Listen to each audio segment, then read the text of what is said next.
عزیز طلبہ، السلام علیکم ورحمۃ اللہ وبرکاتہ۔ الحمد للہ رب العالمین، والصلاة والسلام علی سید المرسلین وعلی آلہ وصحبہ ومن تبعہ الی یوم الدین وبعد۔ پچھلے سبق میں ہم نے سورہ محمد کی تکمیل کی۔ اب آج سورہ فتح کو شروع کریں گے بإذن اللہ۔ تو اس سورت کا نام سورہ فتح ہے کیونکہ اس کی پہلی آیت میں فتح کا ذکر ہے۔ اب اس فتح سے کون سی فتح مراد ہے اس کا ذکر میں کروں گا آگے، اور یہ سورت مدنی ہے۔ اچھا، یعنی بعد ہجرت نازل ہوئی۔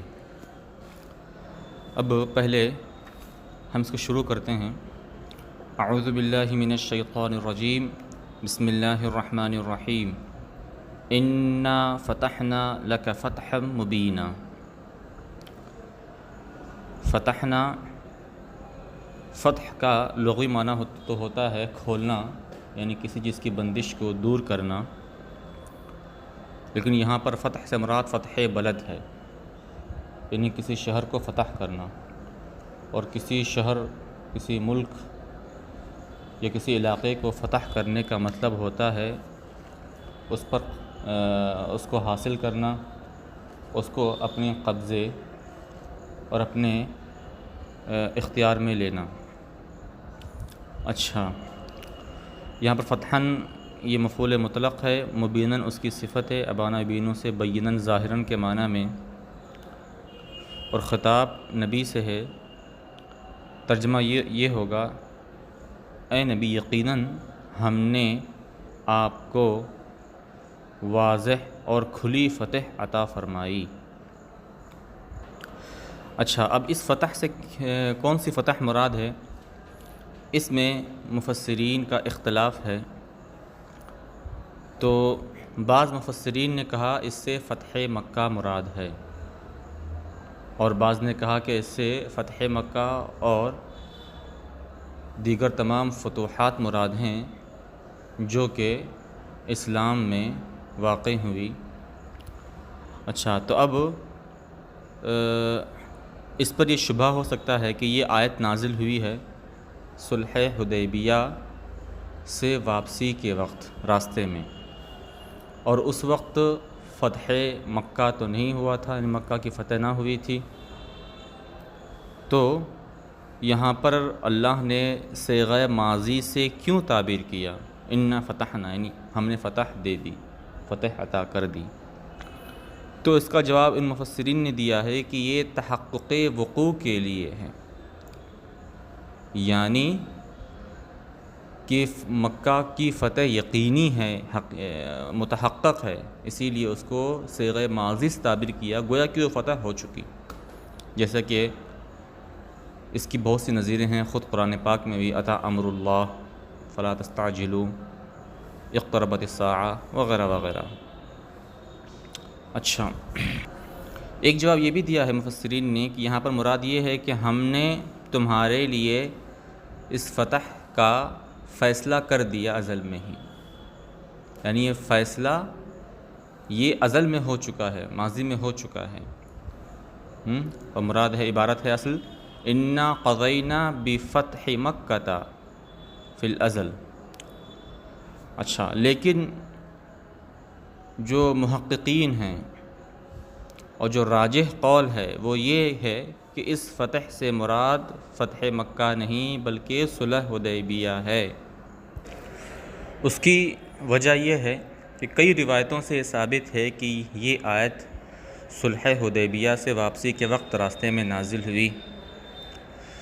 تو اگر اس سے صلح حدیبیہ مراد ہو تو ایسی صورت میں فتحنا میں کوئی تعویل کرنے کی ضرورت نہیں ہے، کیونکہ صلح حدیبیہ ہو چکا تھا، یہ صلح حدیبیہ ہو چکی تھی۔ اچھا، دوسری وجہ یہ کہ ایک روایت میں اس طرح ہے کہ راوی نے کہا کہ ہم حدیبیہ پہنچے، پھر جب ہم حدیبیہ سے واپس ہوئے تو ہم نے رسول اللہ صلی اللہ تعالیٰ علیہ وسلم کو قراع غمیم کے پاس کھڑے دیکھا یہ قراء غمیم یہ مکہ اور مدینہ کے درمیان ایک جگہ ہے، اور انہوں نے لوگوں کو جمع کیا اور ان پر یہ آیت تلاوت کی، انا فتحنا لک فتحا مبینا الی آخری۔ تو ایک شخص نے کہا یا رسول اللہ کیا یہ فتح ہے، یعنی صلح حدیبیہ؟ تو حضور نے ارشاد فرمایا ہاں قسم سے یقیناً یہ فتح ہے۔ اچھا، اب اس پر یہ سوال ہوتا ہے کہ صلح حدیبیہ کو فتح کیوں کہا گیا، جبکہ بظاہر اس میں ایسی شرطیں تھیں، ایسی شرطوں پر صلح ہوئی کہ جس میں مسلمانوں کی تحقیر یا کہ مسلمان دبے ہوئے لگے؟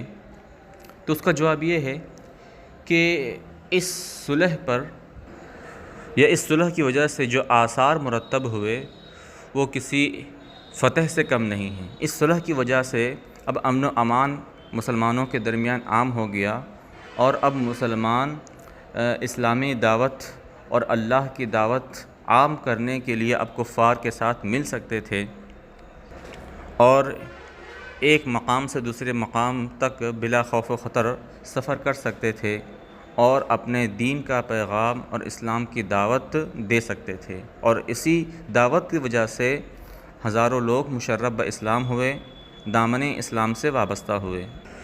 اچھا، پھر یہ کہ پہلے حضور قریش اور کفار مکہ میں ہی مشغول رہا کرتے تھے، لیکن قریش سے اور اہل مکہ سے یہ صلح ہو جانے کے بعد حضور اب ان سے مطمئن ہو گئے، مامون ہو گئے، اور آپ نے عرب کے دیگر قبائل کی طرف توجہ کی، تو انہیں دعوت دی، ان کے ساتھ غزوات کیے، اور بہت سے لوگوں کو اسلام سے وابستہ، دامن اسلام سے وابستہ کیا۔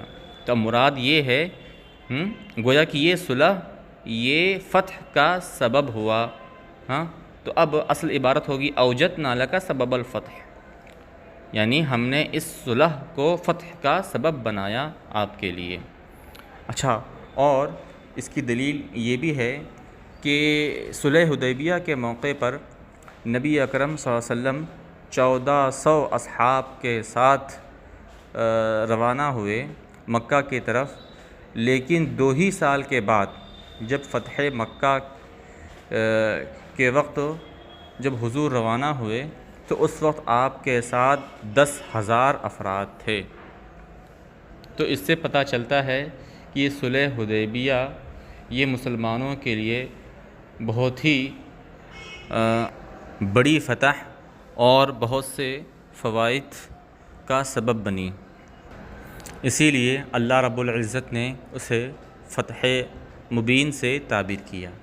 اچھا، جب یہ متحقق ہو گیا کہ راجح قول کے مطابق یہاں پر فتح سے صلح حدیبیہ مراد ہے، تو میں چاہتا ہوں کہ اختصار کے ساتھ صلح حدیبیہ کا حال آپ لوگوں سے ذکر کروں، اگرچہ آپ حضرات نے سنا ہوگا۔ اس کی شروعات اس طور پر ہوئی کہ ایک مرتبہ نبی اکرم صلی اللہ تعالیٰ علیہ وسلم نے خواب میں دیکھا کہ آپ اپنے اصحاب کے ساتھ مکہ مکرمہ میں داخل ہوئے، اس طور پر کہ آپ کے اصحاب میں کوئی سر منڈائے تھا اور کوئی بال کم کیے ہوئے تھا۔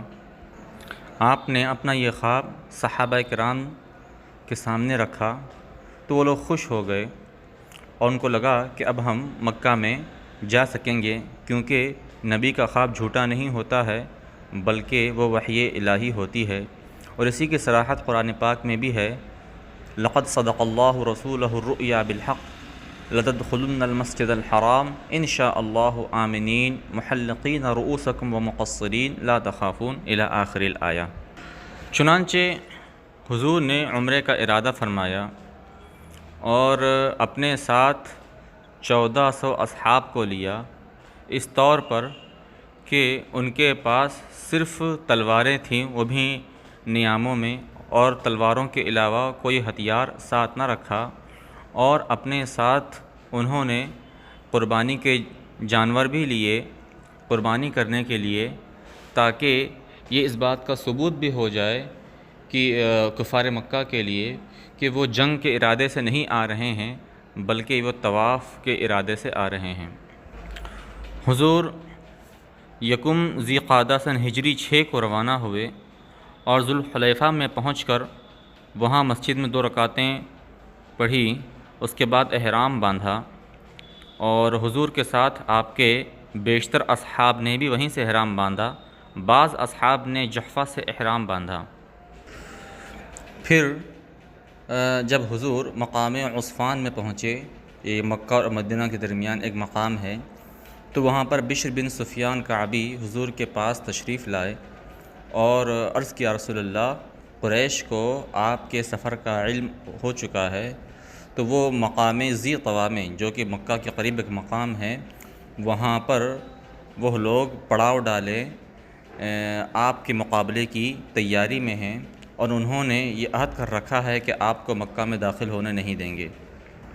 حضور نے ناراض ہو کر فرمایا، تباہی ہو قریش کے لیے، جنگ انہیں کھا گئی، کیا ہی بہتر ہوتا اگر وہ لوگ مجھے میرے حال پہ چھوڑ دیتے اور یہ دیکھتے کہ بقیہ عرب کے ساتھ میرا حال کیا ہے۔ اگر میں غالب آتا ان پر تو امن و امان کے ساتھ اسلام میں داخل ہو جاتے، اور اگر میں مغلوب ہو جاتا تو ان کا کچھ نقصان نہ ہوتا اور ان کا کام بھی بن جاتا۔ پھر حضور نے فرمایا کہ کیا کوئی ایسا شخص ہے جو ہمیں ایک دوسرے راستے سے لے جائے جس سے قریش سے ہماری مٹ بھیڑ نہ ہو؟ تو قبیلہ اسلم کے ایک شخص نے کہا کہ ہاں رسول اللہ، میں ایک دوسرا راستہ جانتا ہوں جو کہ کچھ دشوار گزار بھی ہے۔ چنانچہ اس دشوار گزار راستے سے، دوسرے راستے سے حضور اپنے اصحاب کے ساتھ روانہ ہوئے، چلے، اور پھر حدیبیہ تک پہنچے۔ حدیبیہ مکہ سے کچھ فاصلے پر ایک گاؤں ہے، اور اصل میں یہ کنویں کا نام حدیبیہ ہے، اسی کنویں کے نام پر اس گاؤں کا نام حدیبیہ رکھا گیا۔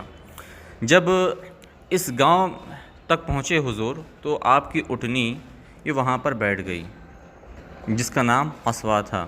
تو لوگوں نے کہا کہ یہ اٹھنی نافرمان ہو گئی ہے، یہ چل نہیں رہی ہے۔ تو حضور نے فرمایا نہیں، بلکہ اسے بھی اسی ذات نے روکا ہے جس نے ہاتھی کو روکا تھا، یعنی اصحاب فیل کے واقعے کی طرف اشارہ کیا۔ پھر حضور نے لوگوں کو اسی گاؤں میں ٹھہرنے کا اور پڑاؤ ڈالنے کا حکم دیا۔ پھر جب قریش کو حضور اور ان کے اصحاب کے حدیبیہ میں ٹھہرنے کا اور اقامت کا علم ہوا تو انہوں نے قاصد بھیجنا شروع کیا تاکہ جان سکیں کہ مسلمان کس لیے آئے ہیں۔ انہیں قاصدین میں بدیل بن ورقہ خزاعی بھی تھے۔ جب انہوں نے حضور سے ان کے مکہ آنے کا سبب پوچھا تو حضور نے فرمایا کہ ہم جنگ کے ارادے سے نہیں آئے ہیں، ہم بیت اللہ کی زیارت کرنے اور طواف کرنے کے ارادے سے آئے ہیں۔ بدیل نے مکہ واپس جا کر مشرکین کو حضور کے آنے کا مقصد ذکر کیا، لیکن مشرکین اور قریش اس پر مطمئن نہیں ہوئے، اور انہوں نے کہا کہ اگرچہ وہ قتال اور جنگ کے ارادے سے نہیں آئے ہیں لیکن پھر بھی ہم زبردستی انہیں مکہ میں داخل ہونے نہیں دیں گے۔ پھر قریش نے دوسرے قاصدین کو نبی کے پاس بھیجا، جن میں سے ایک عروہ بن مسعود ثقفی بھی تھے۔ یہ طائف کے بڑے سردار اور عرب کے بہت مالدار شخص تھے۔ انہوں نے آ کر دیکھا کہ حضور دست مبارک دھوتے ہیں تو صحابہ تبرک کے لیے غسالہ شریف حاصل کرنے کے لیے ٹوٹے پڑتے ہیں، اگر کبھی تھوکتے ہیں تو لوگ اس کے حاصل کرنے کی کوشش کرتے ہیں، اور جس کو وہ حاصل ہو جاتا ہے وہ اپنے چہروں پر اور بدن پر برکت کے لیے مل لیتا ہے۔ کوئی بال جس میں اقدس کا گرنے نہیں پاتا، اگر کبھی جدا ہو جاتا ہے تو صحابہ اس کو بہت ادب کے ساتھ لیتے اور جان سے زیادہ عزیز رکھتے ہیں۔ جب حضور کلام فرماتے ہیں تو سب ساکت ہو جاتے ہیں۔ حضور کے ادب و تعظیم سے کوئی شخص نظر اوپر کو نہیں اٹھا سکتا۔ اور عروہ جب حضور سے گفتگو کر رہا تھا تو وہ دوران گفتگو اپنی ہاتھ ان کی داڑھی تک لے جاتا، تو حضرت مغیرہ بن شعبہ عروہ کا ہاتھ جھٹک دیتے تھے اور کہتے تھے کہ اپنا ہاتھ رسول اللہ کے چہرے سے دور رکھ۔ عروہ نے قریش سے جا کر یہ سب حال بیان کیا اور کہا کہ میں بادشاہان فارس، روم، مصر کے درباروں میں گیا، میں نے کسی بادشاہ کی یہ عظمت نہیں دیکھی جو محمد صلی اللہ تعالیٰ علیہ وسلم کی ان کے اصحاب میں ہیں۔ مجھے خوف ہے کہ تم ان کے مقابلے میں کامیاب نہ ہو سکو گے، تو اب تم غور کر لو کہ تمہیں کیا کرنا ہے۔ پھر جب اس پر بھی بات نہ بنی تو حضور نے اپنی طرف سے حضرت عثمان بن عفان رضی اللہ تعالیٰ عنہ کو قریش کے پاس بھیجا تاکہ وہ انہیں مطمئن کرے کہ مسلمان جنگ کے ارادے سے نہیں آئے ہیں، وہ بیت اللہ کا طواف کرنے کے ارادے سے آئے ہیں۔ حضرت عثمان نے قریش کو جا کر اس کی اطلاع دی، لیکن قریش مسلمانوں کو مکہ میں داخل ہونے کی اجازت نہ دی، اور انہوں نے حضرت عثمان سے کہا کہ اگر آپ تو بیت اللہ کا طواف کرنا چاہتے ہیں تو آپ کر لیجئے۔ تو حضرت عثمان نے کہا نہیں، ایسا نہیں ہو سکتا ہے کہ رسول اللہ کے طواف کرنے سے پہلے میں طواف کر لوں۔ پھر حضرت عثمان کو آنے میں تاخیر ہوئی تو مسلمانوں کے درمیان یہ افواہ پھیل گئی کہ مشرکین نے حضرت عثمان کو قتل کر دیا، شہید کر دیا ہے۔ جب حضور کو یہ خبر پہنچی تو حضور نے فرمایا کہ ہم قریش سے لڑتے رہیں گے یہاں تک کہ حضرت عثمان کا بدلہ لیں، اور مسلمانوں سے بیعت لی اس بات پر کہ وہ جنگ سے پیٹ پھیر کر نہ بھاگیں گے اور مرتے دم تک لڑیں گے۔ تو ایک درخت کے نیچے مسلمانوں نے حضور کے ہاتھوں پر اس کی بیعت کی، لیکن اس کے بعد حضرت عثمان بغیر کسی، یا یوں کہیے کہ صحیح و سالم واپس تشریف لے آئے۔ اس بیعت کو بیعت رضوان کہا جاتا ہے، اور جس درخت کے نیچے یہ بیعت ہوئی اس درخت کو شجرہ رضوان کہا جاتا ہے، اس لیے کہ اللہ رب العزت نے اس بیعت اور اس بیعت میں شریک ہونے والوں کے تعلق سے کہا لقد رضی اللہ عن المؤمنین اذ یبایعونک تحت الشجرہ الی آخر الآیہ۔ پھر اخیر میں قریش نے نبی اکرم صلی اللہ علیہ وسلم کے پاس ایک شخص کو بھیجا جس کا نام سہیل بن عمرو تھا تاکہ وہ مسلمانوں کے ساتھ صلح کرے، اور قریش نے کہا کہ تم محمد کے پاس جا کر صلح کرو، لیکن اس کے بغیر صلح نہیں ہو سکتی ہے کہ مسلمان اس سال لوٹ جائیں گے، ورنہ عرب ہمارے بارے میں کہیں گے کہ مسلمان یہ قریش پر زبردستی داخل ہو گئے۔ جب نبی اکرم صلی اللہ علیہ وسلم نے سہیل کو آتے ہوئے دیکھا تو انہوں نے اپنے صحابہ سے کہا لقد سہل اللہ لکم من امرکم، اور قریش نے تمہارے ساتھ صلح کا ارادہ کیا، اسی لیے اس شخص کو بھیجا۔ اور پھر فریقین کے درمیان ان شرطوں پر صلح ہوئی۔ پہلی شرط یہ کہ مسلمان اس سال بیت اللہ کی زیارت کیے بغیر واپس لوٹ جائیں، پھر آئندہ سال قریش انہیں 3 دن مکہ میں رہنے کی اجازت دیں گے بیت اللہ کا طواف کرنے کے لیے، اس طور پر کہ ان کے ساتھ تلواروں کے سوا اور کوئی ہتھیار نہ ہو، اور وہ تلواریں بھی اپنے نیاموں میں رکھیں۔ اور صلح کا دوسرا نقطہ یہ تھا کہ فریقین کے درمیان 10 سال جنگ بند رہے گی، اور تیسری شرط یہ تھی کہ قریش کا کوئی بھی شخص مسلمان ہو کر اگر حضور کے پاس جائے اپنے ولی کی اجازت کے بغیر تو حضور قریش کو لوٹا دیں گے، اور اگر مسلمانوں کا کوئی شخص قریش کے پاس آئے تو وہ اس شخص کو نہیں لوٹائیں گے۔ چوتھی شرط یہ تھی کہ عرب کے قبائل میں جو کوئی حضور کا ساتھ دینا چاہے تو ایسا کر سکتا ہے، اور جو قریش کے ساتھ رہنا چاہے تو اسے بھی اس کی اجازت ہے۔ اب بعض مسلمانوں کو یہ شرطیں بہت ہی گراں گزری، اس لیے کہ ظاہراً اس میں مسلمانوں پر ظلم اور ان کی توہین و تحقیر ہے، یہاں تک کہ حضرت عمر رضی اللہ تعالی عنہ نے حضور سے عرض کیا یا رسول اللہ کیا ہم حق پر نہیں اور ہمارے دشمن باطل پر نہیں ہیں؟ تو حضور نے فرمایا کیوں نہیں؟ پھر حضرت عمر نے عرض کیا پھر ہم ایسی ذلت آمیز شرطیں کیوں قبول کر رہے ہیں؟ تو حضور نے فرمایا کہ میں اللہ کا رسول ہوں اور میں اس کی نافرمانی نہیں کر رہا ہوں اور وہی میرا مددگار ہیں۔ مطلب یہ حکم میرا نہیں ہے بلکہ یہ اللہ کا حکم ہے۔ پھر حضرت عمر حضرت ابوبکر کے پاس گئے، ان سے بھی وہی سوال کیا، اور حضرت ابوبکر نے بھی حضرت عمر کو وہی جواب دیا جو حضور نے دیا تھا کہ حضور اللہ کے رسول ہیں، وہ اللہ کے حکم کے بغیر کوئی کام نہیں کرتے ہیں۔ پھر حضور نے مسلمانوں کو حکم دیا کہ وہ اپنے عمرے سے حلال ہو جائیں اور ہدی کی قربانی کریں، حلق راس کریں، لیکن چونکہ مسلمان اس صلح اور اس کی شرطوں سے کبیدہ خاطر تھے، اسی لیے انہوں نے فرما برداری کرنے میں جلدی نہ کی۔ تو حضور اپنے زوجہ محترمہ حضرت ام سلمہ جو ان کے ساتھ تھی، ان کے پاس گئے اور غضبناک ہو کر کہا کہ یہ لوگ میری نافرمانی کر رہے ہیں۔ تو حضرت ام سلمہ نے ان سے عرض کیا، رسول اللہ انہیں درگزر کریں، انہیں معذور رکھیں اور کسی کو بولے بغیر آپ خود پہلے اس فریضے کو انجام دیں۔ چنانچہ حضور نے ان کے مشورے پر عمل کیا اور باہر نکل کر اپنی ہدی کو قربان کیا اور حلق کروایا۔ جب مسلمانوں نے یہ دیکھا کہ ان کے نبی نے ایسا کیا تو فوراً وہ اٹھ کھڑے ہوئے اور انہوں نے بھی حلق کروایا اور ہدی کی قربانی کی۔ اس کے بعد مسلمان چند دن حدیبیہ گاؤں میں ٹھہرے، پھر مدینہ کی طرف واپس پلٹ آئے۔ پھر حضور نے جب بعض لوگوں کہتے سنا کہ ہم بغیر کچھ کیے واپس اور بغیر کچھ منافع حاصل کیے واپس لوٹ رہے ہیں، تو حضور نے فرمایا بل فتحتم اعظم الفتح، کہ تم کو عظیم فتح نصیب ہوئی۔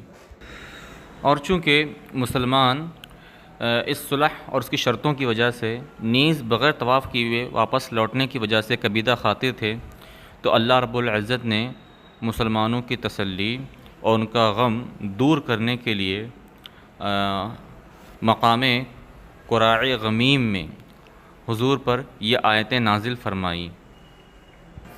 اور یقیناً یہ صلح حدیبیہ ایک عظیم فتح ہے جس کی وجہ سے مسلمانوں کو بہت سے فوائد، بہت سے منافع حاصل ہوئے اور مسلمانوں کی قوت بہت مضبوط ہوئی۔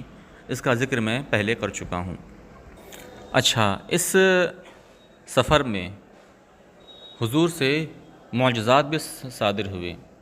چنانچہ راستے میں صحابہ کرام کے پاس پانی ختم ہو گیا اور پورے لشکر میں پانی نہیں تھا سوائے کچھ پانی کے جو کہ حضور کے پاس تھا ان کے لوٹے میں۔ تو جب حضور کو علم ہوا تو حضور نے اپنے لوٹے پر دست مبارک ڈالا تو حضور کے انگشتہائے مبارک سے چشمے پھوٹ گئے، تمام لشکر اس سے سیراب ہوئے، وضو کیا۔ اسی طریقے سے جب حدیبیہ پہنچے تو وہاں کا پانی بھی بالکل ختم ہو گیا تھا، ایک قطرہ پانی نہ تھا اور گرمی بہت شدت کی تھی۔ حضور نے کنویں میں یعنی حدیبیہ کے کنویں میں کلی فرمائی، اس کی برکت سے کنواں پانی سے بھر گیا، سب نے پیا، اونٹوں کو پلایا اور اپنی ساری ضرورتیں پوری کیں۔ اچھا، اب آگے بڑھتے ہیں۔ آگے اللہ فرماتا ہے لِيَغْفِرَ لَكَ اللَّهُ مَا تَقَدَّمَ مِن ذَنبِكَ وَمَا تَأَخَّرَ وَيُتِمَّ نِعْمَتَهُ عَلَيْكَ وَيَهْدِيَكَ صِرَاطًا مُسْتَقِيمًا وَيَنصُرَكَ اللَّهُ نَصْرًا عَزِيزًا۔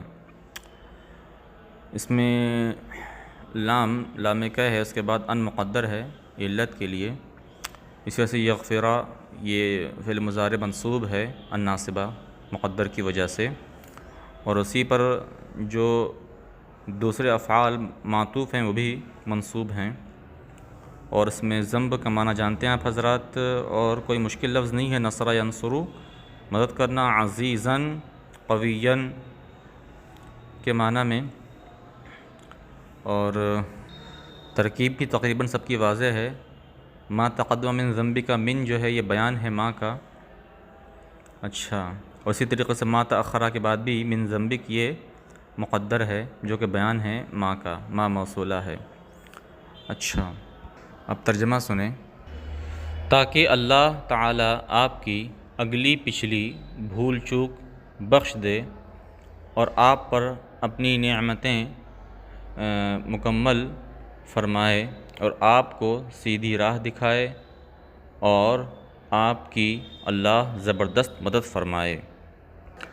اچھا، یہاں پر سب سے پہلے ما تقدم من ذنبک، اس سے مراد اعلان نبوت کے پہلے والا حال ہے، اور ما تأخرہ سے اعلان نبوت کے بعد والا۔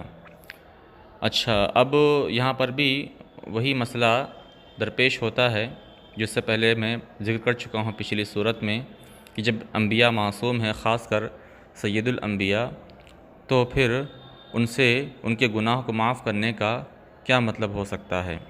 دلائل عقلی اور نقلی سے یہ ثابت ہے کہ انبیاء کرام اور خاص کر ہمارے نبی معصوم ہیں گناہوں سے۔ اچھا، تو مفسرین نے کئی طریقے سے اس کے جوابات دیے ہیں، لیکن میں یہاں پر صرف 2 یا 3 جو راجح اقوال ہیں اس کا ذکر کرتا ہوں۔ سب سے زیادہ راجح تو یہی ہے کہ یہاں پر ذنب سے مراد لغزش، بھول چوک، خلاف اولا، اور جیسا کہ میں نے ذکر کیا تھا اس سے پہلے بھی کہ ان حسناتی الابرار سیئات المقربین، یعنی نیکوکاروں کے نزدیک بھی جو اچھائیاں ہوتی ہیں وہ کبھی کبھی اچھائیاں مقرب لوگوں کے لیے برائیاں شمار کی جاتی ہیں۔ تو اب حضور سے زیادہ مقرب اللہ کی بارگاہ میں اور کون ہو سکتا ہے؟ تو اگر اس طرح کی کوئی لغزش، خلاف اولا چیز بھی حضور سرزد ہو تو وہ بھی معاف ہے، اللہ تعالیٰ نے اسے بھی معاف کر دیا۔ دوسری توجہ یہ ہے کہ یہاں پر غفران ذنب سے مراد یہ ہے کہ اللہ تعالیٰ نے آپ کو گناہوں سے محفوظ رکھا، وہ اس طور پر کہ غفران غفر سے ہے، اور غفر کا مطلب ہوتا ہے ستر، یعنی کسی چیز کو چھپانا اور پردہ ڈھکنا۔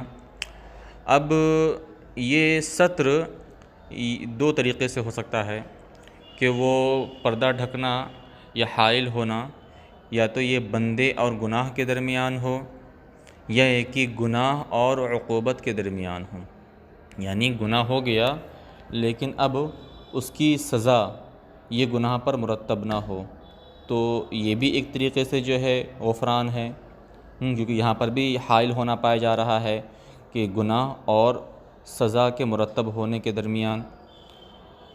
تو اب یہ جو دوسرا درجہ ہے وہ عام مسلمانوں کے لیے ہے، عام بندوں کے لیے ہے، کہ جب وہ ان کے لیے غفران ہو تو ان کے لیے یہ معنی پایا جائے گا، لیکن انبیاء کے لیے، خاص کر سید الانبیاء کے لیے، تو وہاں پر غفران کا پہلا معنی پایا جاتا ہے کہ وہاں پر انبیاء اور گناہ کے درمیان ہی پردہ کر دیا جاتا ہے کہ اب وہ گناہ انبیاء تک نہ پہنچ پائیں۔ تو اس طریقے سے اب یہاں پر غفران کا معنی ہوگا کہ اللہ تعالیٰ نے پردہ ڈال دیا ہے حضور کے درمیان اور گناہوں کے درمیان، غفران کر دیا ہے۔ بعض مفسرین نے یہ توجہ کی ہے۔ بعض مفسرین نے یہ جواب دیا کہ یہاں پر اس سے عدم مواخذہ مراد ہے، اعزازاً اور اکراماً، جیسے کہا جاتا ہے کہ تمہارے ساتھ خون معاف ہیں، یعنی اگر بفرض محال حضور سے کوئی گناہ سرزد بھی ہو تو اے محبوب، بفرض محال، اے محبوب ہم آپ سے اتنے راضی ہیں کہ آپ کے سارے گناہ جو معاف ہیں۔ اگر بالفرض بفرض محال اگر کوئی گناہ سرزد بھی ہوں تو یہ حضور کے اعزاز اور اکرام کے لیے یہ کہا گیا، اور یہ بتانے کے لیے کہ اللہ تعالیٰ حضور سے کس قدر راضی ہے۔ اور جیسا کہ میں نے بتایا یہ سب توجیحات اور تعویلات اس وجہ سے ہے کہ دلائل عقلیہ اور نقلیہ سے یہ ثابت ہے، مسلم ہے کہ انبیاء اور خاص کر سید الانبیاء کبائر و صغائر سے معصوم ہوتے ہیں، اللہ نے انہیں محفوظ رکھا ہے۔ اچھا، اس کے بعد وَيُتِمَّ نِعْمَتَهُ عَلَيْكَ، انعام سے کیا مراد ہے یہاں پر؟ تو انعام سے مراد یہاں پر یہی فتح مکہ، اور فتح مکہ کے علاوہ دیگر فتوحات یہ مراد ہیں، نیز یہ کہ اللہ تعالیٰ نے حضور کی دعوت اور ان کے پیغام کو غلبہ اور خلود عطا فرمایا، اور حضور کو ایسے خصائص و مناقب عطا کیے کہ جو آپ سے پہلے کسی نبی کو عطا نہیں کیے گئے، چاہے کہ نبی کے علاوہ کسی اور کو عطا ہوئے ہوں۔ تو اس طریقے سے اللہ رب العزت نے آپ پر انعامات کی بارشیں فرمائیں۔ پھر آگے وَيَهْدِيَكَ الصِّرَاطَ مُسْتَقِيمًا، آپ کو سیدھی راہ دکھائے۔ تو اب یہاں پر یہ سوال ہوتا ہے تو حضور تو پہلے ہی سے سیدھی راہ تھے، تو اب یہاں پر سیدھی راہ دکھانے کا کیا مطلب ہے؟ تو اس کا جواب بعض مفسرین نے دیا ہے کہ یہاں پر مراد ہے کہ جو صراط مستقیم پر آپ گامزن ہیں، اللہ تعالیٰ اس پر آپ کو ثابت قدم رکھے، اس پر جمائے رکھے۔ وَيُثَبِّتَكَ عَلَى صِرَاطٍ مستقیم، یہ مراد ہے۔ اور بعض مفسرین نے کہا نہیں، بلکہ یہاں پر امور دین میں ہدایت نہیں مقصود ہے، بلکہ یہاں پر تبلیغ رسالت اور امور جہاں بانی کو قائم کرنے میں حضور کی رہنمائی، جیسے وہ صلح کی شرائط قبول کرنے میں اور شرائط کو مرتب کرنے میں اللہ نے حضور کی رہنمائی فرمائی، اور اللہ کے حکم سے ہی اور اس کی ہدایت سے ہی حضور نے ان شرطوں کو قبول کیا اور وہ صلح مرتب ہوئی۔ اور پھر وَيَنْصُرَكَ اللَّهُ، اللہ کی مدد یہ تو ظاہر ہے۔ اب یہاں پر ایک دوسری بات یہ آ جاتی ہے کہ لِيَغْفِرَ اللَّهُ لَكَ اللَّهُ، یہاں پر لام تعلیل علت کے لیے ہے، تو یہ لام یہ بتا رہا ہے کہ یہاں پر یہ فتح، یہ جو ہے علت ہے، سبب ہے غفران ذنب کا، اتمام نعمت کا، ہدایت کا، نصر کا۔ تو اب یہ فتح جو ہے یہ اتمام نعمت کا سبب، یہ تو سمجھ میں بات آ رہی ہے۔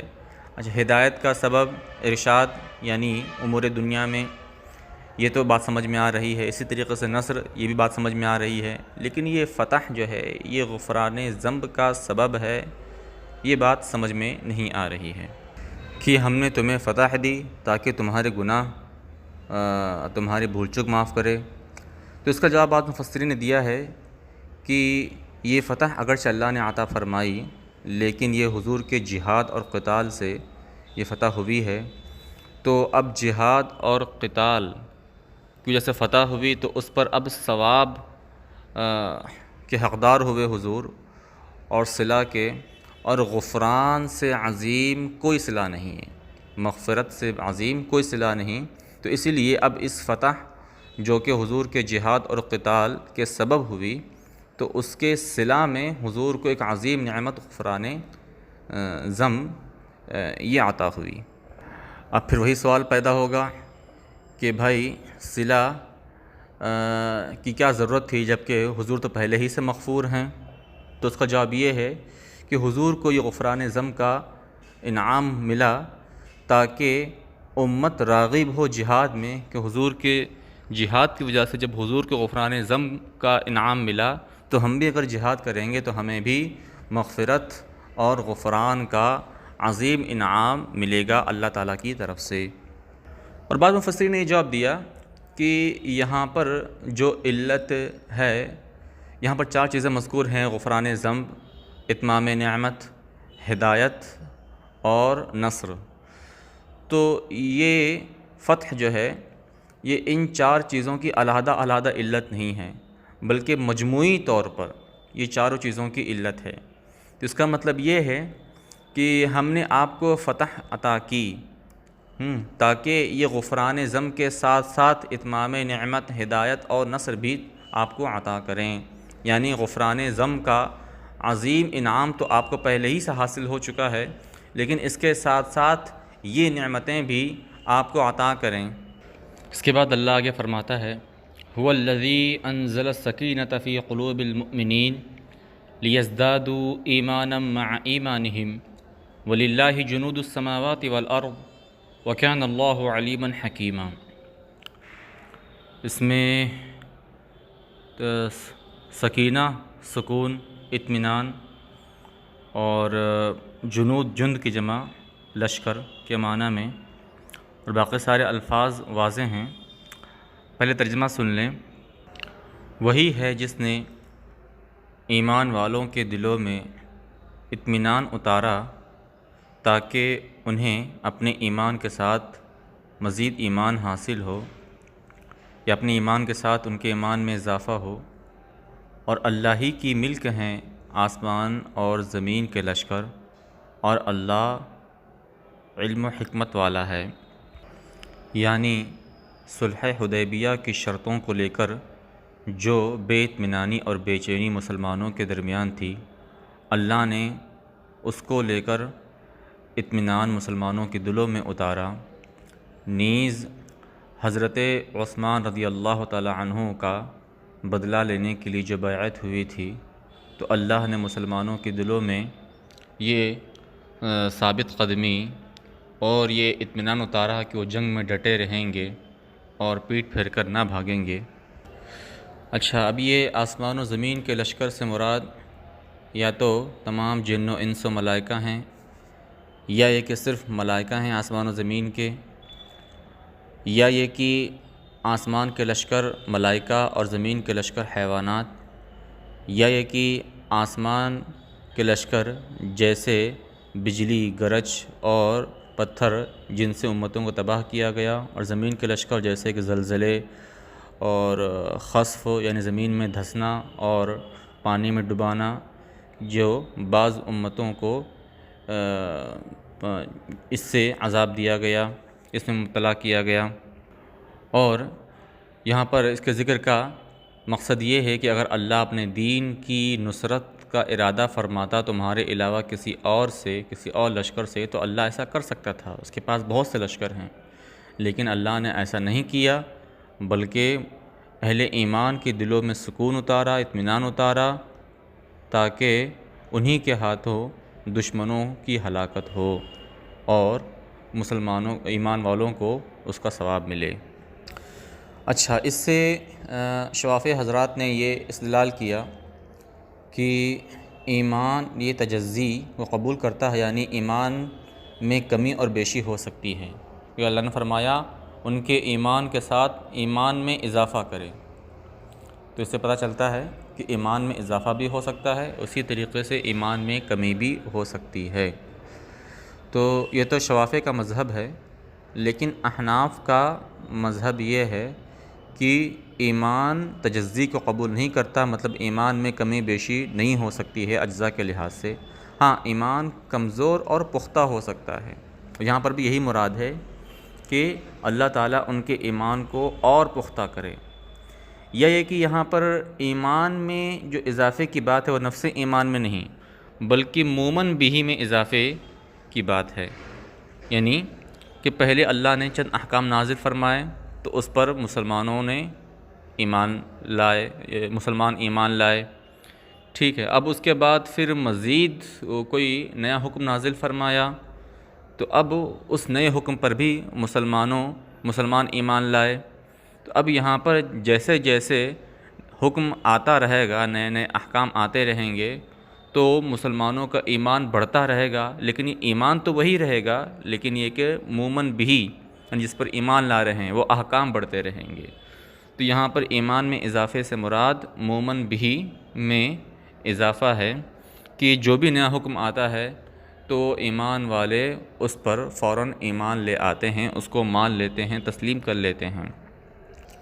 اور یہ ایک بڑا اختلاف ہے شوافی اور احناف کے درمیان کہ ایمان میں کمی بیشی ہوتی ہے یا نہیں، اس کی تفصیل اور دیگر دلائل آپ حضرات آگے عقیدے کی کتابوں میں پڑھیں گے انشاءاللہ۔ اچھا، پھر ایک روایت میں ہے کہ حضور نے فرمایا کہ مجھ پر ایک ایسی آیت نازل ہوئی کہ جو مجھے پوری دنیا سے زیادہ محبوب ہے۔ پھر حضور نے یہ آیت تلاوت فرمائی، انا فتحنا لک فتحا مبینا لیغفر لک اللہ ما تقدم الی آخری۔ تو مسلمانوں نے کہا کہ حضور آپ کو مبارک ہو، اے اللہ کے رسول آپ کو مبارک ہو، اللہ نے وہ بیان فرما دیا جو انجام آپ کے ساتھ ہوگا، لیکن ہمارے ساتھ کیا ہوگا؟ تو اس پر یہ آیت کریمہ نازل ہوئی، لیدخل المؤمنین والمؤمنات جنات تجری من تحتها الانہار خالدین فیہا ویکفر عنہم سیئاتہم وکان ذلک عند اللہ فوزا عظیما۔ اچھا، اس میں سارے الفاظ واضح ہیں۔ لیدخلا میں یہاں پر بھی لام یہ تعلیل کے لیے، اس کے بعد ان مقدر ہے جو ناصبہ ہے، اور یہ لام متعلق ہے ایک فعل محذوف سے، اور وہ ہے کہ امر اللہ بالجہاد۔ اچھا، پہلے ترجمہ سنیں۔ تاکہ ایمان والے مردوں اور عورتوں کو ایسی جنتوں میں داخل کرے جن کے نیچے نہریں بہتی ہیں، جن میں وہ ہمیشہ ہمیش رہیں گے، اور تاکہ ان سے ان کی برائیاں مٹا دے، اور یہ اللہ کے نزدیک بہت بڑی کامیابی ہے۔ اچھا، اس میں ترکیب بھی سب واضح ہے۔ جنات یدخلا کا مفعول بھی ہے، اور تجری من تحتها الانہار یہ جنات کی صفت ہے، انہار تجری کا فاعل ہے، خالدین فیہا یہ حال ہے، مؤمنین اور مؤمنات سے، وہاں فیہا میں ضمیر کا مرجع و جنات ہے۔ اچھا، اور عند اللہ یہ حال ہے فوزن سے، اصل میں یہ صفت ہے لیکن جب یہ مقدم ہوا تو یہ اب حال بنے گا، اے کائناً عند اللہ فوزن عظیما۔ اور ذالکہ سے مراد یہ ادخال ہے، یعنی مؤمنوں کو جنت میں داخل کرنا، اور تکفیر سیئات یعنی ان کے گناہوں کو مٹا دینا، دور کرنا۔ اچھا، اس کے بعد اللہ فرماتا ہے وَيُعَذِّبَ الْمُنَافِقِينَ وَالْمُنَافِقَاتِ وَالْمُشْرِكِينَ وَالْمُشْرِكَاتِ الظَّانِّينَ بِاللَّهِ ظَنَّ السَّوْءِ عَلَيْهِمْ دَائِرَةُ السَّوْءِ وَغَضِبَ اللَّهُ عَلَيْهِمْ وَلَعَنَهُمْ وَأَعَدَّ لَهُمْ جَهَنَّمَ وَسَاءَتْ مَصِيرًا۔ اچھا، یہاں پر بھی یعذبہ یدخلا پر عطف ہے، اس لیے بھی منصوب ہوا، اور جہاد کا حکم مومنوں کو یہ تاکہ انہیں یہ ثواب عطا ہو، اور تاکہ اس کی وجہ سے منافقین اور مشرکین کو عذاب ہو۔ کس کا عذاب؟ یعنی دنیا میں رہیں گے تو قتل ہوں گے، قید ہوں گے، غلام بنائے جائیں گے جہاد کی وجہ سے، اور آخرت میں جہنم نصیب ہوگا۔ اچھا، یہاں پر ظانین یہ صفت ہے منافقین اور مشرکین، مشرکات، منافقات سب کی، اور اس کے بعد باللہ یہ ظانین سے متعلق ہے۔ ظن السوء یہ مفعول مطلق ہے ظانین کا، اور ظن السوء ترکیب جو ہے یہ ظن الامر السوء، امر موصوف مقدر ہے، السوء صفت ہے اس کی، ظن مضاف ہے اس کی طرف۔ اچھا، پھر اس کے بعد دائرۃ السوء علیہم خبر مقدم، دائرۃ السوء مبتدا مؤخر۔ اچھا، اس کے بعد پھر ساعت مصیرہ، ساعت یہ افعال ضم سے ہے، اور اس میں جو ضمیر ہے وہ راجع ہے جہنم کی طرف، و فاعل ہے ساعت کا، اور مصیرہ یہ سارا یصیر رجعہ کے معنی میں، مرجع کے معنی میں ہے یہ، اور یہ تمیز ہے حال وہ فاعل سے۔ اچھا، پھر سو کا معنی ہلاکت، تباہی، اور ضم یہ ہوتا ہے، اور یہ اس میں ایک لفظ دائرہ آیا ہے۔ دائرہ کا تو اصل لغوی معنی ہوتا ہے ایک گول لکیر، کہ جو کہ کسی چیز کو گھیرے ہوئے ہو، محیط ہو اس کو، لیکن اس کا استعمال عربی زبان میں ایسے مصائب کے لیے ہونے لگا کہ جو کہ کسی مصیبت زدہ کو گھیرے ہوئے ہو، یعنی جس پر وہ مصائب نازل ہو اس کو گھیرے ہوئے ہو۔ اور دائرہ یا تو یہ مثل ہے، معذرت مصدر ہے فاعلہ کے وزن پر، یا یہ کہ یہ اسم فاعل ہے دارا یدورو سے۔ اچھا، آپ ترجمہ سن لیجئے اس کا بھی۔ اور تاکہ عذاب دے منافق مردوں عورتوں اور مشرک مردوں عورتوں کو جو اللہ کے متعلق برا گمان رکھتے ہیں، انہی پر بری گردش ہو، اور اللہ نے ان پر غضب فرمایا اور ان پر لعنت کی، اور ان کے لیے جہنم تیار کیا، اور وہ کیا ہی برا ٹھکانہ ہے۔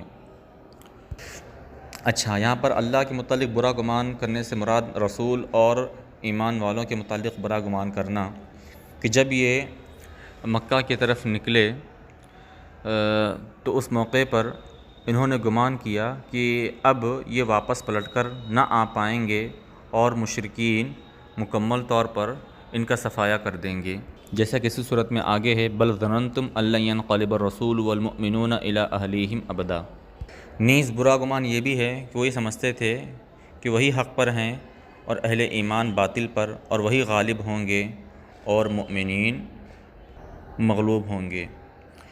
اچھا، علیہم دائرۃ السو، یہ یا تو خبر ہے یا ایک بد دعا ہے ان کے لیے کہ جو برا گمان کرتے ہیں تو انہی پر جو ہے مصائب نازل ہوں، اور جو ایمان والوں کے لیے یہ خواہش کرتے ہیں، تمنا کرتے ہیں جو بھی شر اور بری چیزیں، وہ سب کے سب انہی پر نازل ہوں۔ اس کے بعد اللہ فرماتا ہے وَلِلَّهِ جُنُودُ السَّمَاوَاتِ وَالْأَرْضِ وَكَانَ اللَّهُ عَزِيزًا حَكِيمًا، اور اللہ ہی کی ملک ہیں آسمان و زمین کے لشکر، اور اللہ بہت غالب اور بے حد حکمت والا ہے۔ اچھا، اس طرح کا جملہ پیچھے بھی گزر چکا ہے، اس میں یہاں پر بھی وہی وضاحت ہوگی۔ اچھا، یہاں پر لیکن یہ بتانا چاہتا ہوں کہ وَكَانَ اللَّهُ عَلِيمًا حَكِيمًا وَكَانَ اللَّهُ عَزِيزًا حَكِيمًا، یہاں پر لفظ کانا کا استعمال ہے۔ تو کانا جو یہ تھا، اس کا ترجمہ ہوتا ہے جو ماضی کے لیے آتا ہے، لیکن ایسے مقامات پر یا تو کانا زائدہ ہے یا ایک ہی کانا یہاں پر ما زالہ کے معنی میں ہے۔ کانا بھی افعال ناقصہ سے اور ما زالہ بھی افعال ناقصہ سے، تو کانا یہاں پر ما زالہ کے معنی میں ہے۔ اس کا مطلب یہ ہے کہ اللہ ہمیشہ غالب اور حکمت والا ہی ہے اور رہے گا۔ چلیے، آج کے لیے اتنا کافی ہے، اب آگے اگلے درس میں انشاءاللہ۔ السلام علیکم ورحمۃ اللہ وبرکاتہ۔